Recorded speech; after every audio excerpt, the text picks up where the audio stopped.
Insider whose mobile phone tower protest went out of control is back.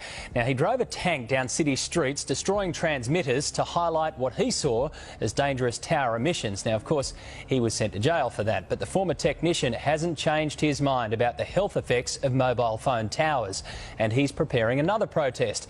But as Laura Sparks reports, this one won't involve a tank. The message was that how dangerous it was. I wasn't thinking clearly. I made some rash decisions, which I really regret. But it was out of sheer frustration, wasn't it? Yes, yeah. His desperation drove him to extreme measures. John Patterson did the unthinkable. He went on a destructive spree in a tank, and now he's paid dearly for his actions. I was proved guilty, and I was jailed for my offences. How dangerous is this office? It's catastrophic.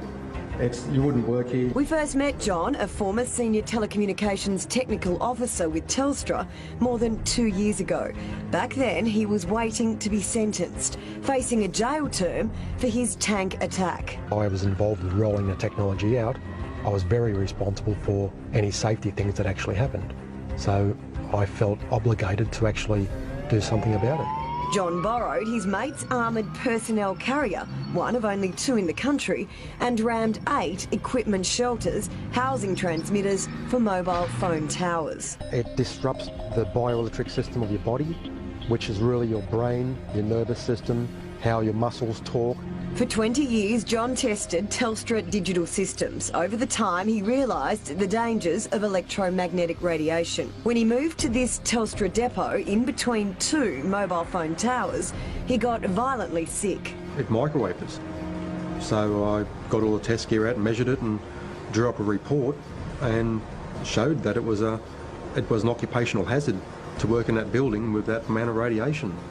And I was immediately removed from service. The people on the inside of the telecom industry are trying to tell you how dangerous these death towers are. We see experiment after experiment, study after study, proving the harmful effects of this radiation. Check out this experiment.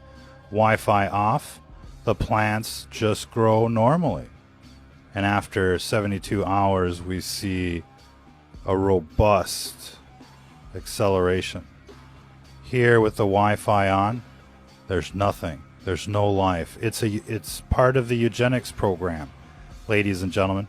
And we're getting readings from inside the 5G core network. And it's worse than living in a microwave. Here, this microwave was on at 15 milliwatts per meter squared. And in Lake Tahoe, they just set up the 5G core network. This guy brings in his tri-field meter and just watch it go off the scales. I mean, it's worse than the microwave oven, ladies and gentlemen. That's what they're going to be subjecting everybody to so that you can download a movie in 1 second. It's not worth it, ladies and gentlemen, and the studies are clear. And here's another big insider, a former president for Microsoft, telling you about the NTP report. The National Institute of Health's National Toxicology Program released the findings of a 14-year, $25 million study that showed clear evidence of harm in terms of cancer and permanent DNA damage. There you go, ladies and gentlemen, and this was from the former president of Microsoft, Frank Clegg. Everybody's trying to tell you how dangerous these death towers are, and we're starting to see and hear more and more reports of these death towers being taken down. Check out Elvira here, this Angelina Jolie clone, if you will, basically describe to you the mayhem that's breaking out across America. These towers are going down, ladies and gentlemen, and the cabling just goes up all by itself. It just needs a little spark, and those things are just going up in flames, ladies and gentlemen. And it's probably better that these death towers get taken down than to let them spring up like poison mushrooms, blasting your ass with these photon rays that might as well be the Starship Enterprise, and you got these phaser beams just hitting you everywhere you go.